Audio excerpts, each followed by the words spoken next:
શું હવે ગુજરાતમાં થશે મેઘ તાંડવ? આગામી દિવસોમાં જોવા મળશે આકાશી આફત કે મળશે રાહત? જાણો હવામાન વિભાગની લેટેસ્ટ આગાહી શું કહે છે.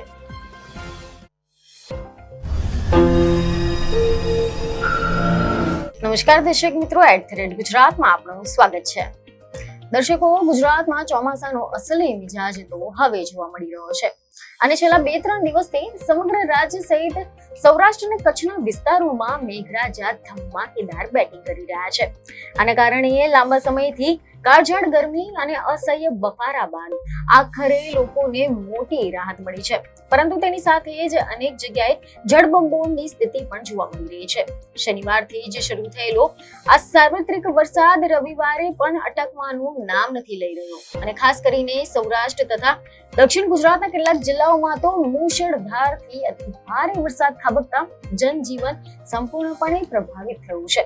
અને હવે મીડિયામાંથી એવા અહેવાલો સામે આવ્યા છે કે હવામાન વિભાગના સત્તાવાર અહેવાલ અનુસાર બંગાળની ખાડીના ઉત્તર પશ્ચિમ વિસ્તારોમાં એટલે કે મજબૂત લો પ્રેશર સિસ્ટમ સક્રિય થઈ છે અને આ સાયક્લોનિક સર્ક્યુલેશન એટલું શક્તિશાળી છે કે આના કારણે આગામી 4 થી 5 દિવસ સુધી સમગ્ર મધ્ય ભારત સહિત ગુજરાત અને મહારાષ્ટ્રના દરિયાકાંઠાના વિસ્તારોમાં ચોમાસું અત્યંત સક્રિય રહેશે.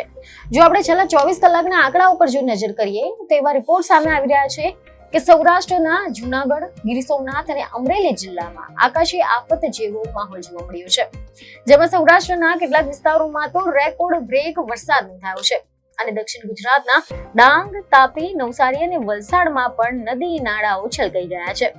તો બીજી તરફ ઉત્તર અને મધ્ય ગુજરાતના પાટણ, મહેસાણા, પંચમહાલ, મહીસાગર, અમદાવાદ અને ભરૂચ જેવા વિસ્તારોમાં પણ છૂટાછવાયા સ્થળોએ ભારે ગાજવીજની સાથે વરસાદી ઝાપટા પડ્યા છે, જેનાથી સમગ્ર રાજ્યમાં તાપમાનનો પારો ગગડ્યો છે અને ગુલાબી ઠંડીનો અહેસાસ થઈ રહ્યો છે.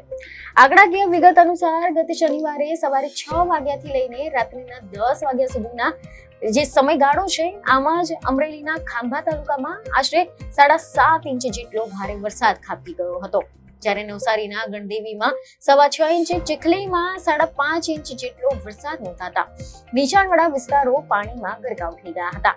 આ સિવાય રવિવારની વહેલી સવારથી જ મેઘરાજાએ પોતાનું રૌદ્ર સ્વરૂપ બતાવવાનું ચાલુ રાખ્યું હતું, જેમાં સવારે 6 વાગ્યાથી લઈને 8 વાગ્યાના માત્ર 2 જ કલાકમાં અમરેલીના રાજુલામાં 2 ઇંચથી વધુ, ભાવનગરના મહુવામાં 1.5 ઇંચ અને રાજકોટના ગોંડલમાં 1 ઇંચ જેટલો વરસાદ પડી ચૂક્યો હતો, જ્યારે સુરેન્દ્રનગર અને બોટાદ જિલ્લામાં મધરાતથી જ શરૂ થયેલી ધડબડાટીના કારણે ચોટીલામાં સૌથી વધુ 62 મિલીમીટર, લીંબડીમાં 52 મિલીમીટર, થાનગઢમાં 35 મિલીમીટર અને ચુડામાં 41 મિલીમીટર વરસાદ નોંધાયો હતો, તેમજ બોટાદના બરવાડામાં 54 મિલીમીટર, રણપુરમાં 40 મિલીમીટર વરસાદ થતા ખેડૂતોમાં ભારે આનંદની સાથે ચિંતાનો પણ માહોલ જોવા મળ્યો હતો, કારણ કે જો વધુ વરસાદ પડશે તો પછી પાકને નુકસાન થવાની પણ ભીતિ સેવી છે.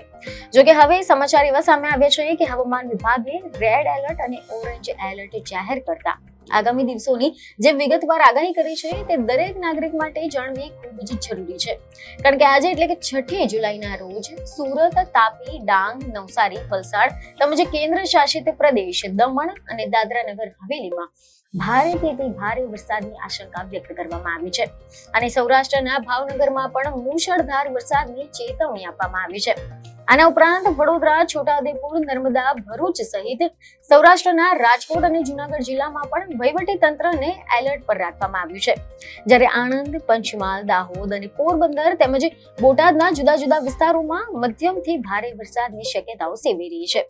ત્યારબાદ આવતીકાલે એટલે કે 7મી જુલાઈના રોજ પણ આ વરસાદી સિસ્ટમ વધુ મજબૂત બનીને દક્ષિણ ગુજરાત તરફ આગળ વધશે અને આના કારણે સુરત, નવસારી, વલસાડ અને તાપીમાં અત્યંત ભારે વરસાદ થઈ શકે છે, જ્યારે ભરૂચ, નર્મદા, છોટાઉદેપુર અને સૌરાષ્ટ્રના અમરેલી, ભાવનગર, ગીર સોમનાથ તથા દીવમાં પણ આકાશી વીજળીના કડાકા ભડાકા સાથે ધોધમાર વરસાદ પડવાની સંભાવના હોવાથી માછીમારોને આગામી 5 દિવસ સુધી અરબી સમુદ્રમાં ન જવાની કડક સૂચના આપવામાં આવી છે, કારણ કે દરિયામાં ખૂબ જ ઊંચા મોજા ઉછળવાની અને તેજ ગતિએ પવન ફૂંકાવાની શક્યતા છે. આ જ સિલસિલો 8મી જુલાઈના રોજ પણ યથાવત રહેશે, જેમાં નવસારી અને વલસાડના વિસ્તારોમાં પૂર જેવી સ્થિતિ પણ સર્જાઈ શકે તેવો મુશળધાર વરસાદ પડવાની આગાહી છે. જ્યારે ડાંગ, સુરત અને તાપીમાં પણ ઓરેન્જ એલર્ટ હેઠળ ભારે વરસાદની ચેતવણી આપવામાં આવી છે. તેમજ મધ્ય ગુજરાતના કેટલાક ભાગોમાં હળવો વરસાદ ચાલુ રહેશે. જ્યારે 9 જુલાઈના રોજ વરસાદનું જોર થોડુંક ઘટે છે, પરંતુ તેમ છતાં પણ નર્મદા, ભરૂચ, અમરેલી, ભાવનગર અને ગીર સોમનાથમાં ભારે વરસાદની પ્રક્રિયા ચાલુ રહેશે. અને છેલ્લે 10મી જુલાઈના રોજ માત્ર દક્ષિણ ગુજરાતના ડાંગ, નવસારી, વલસાડ અને તાપી પૂરતો જ વરસાદ સીમિત રહેશે, એમ હવામાન વિભાગના ડાયરેક્ટરે જણાવ્યું છે.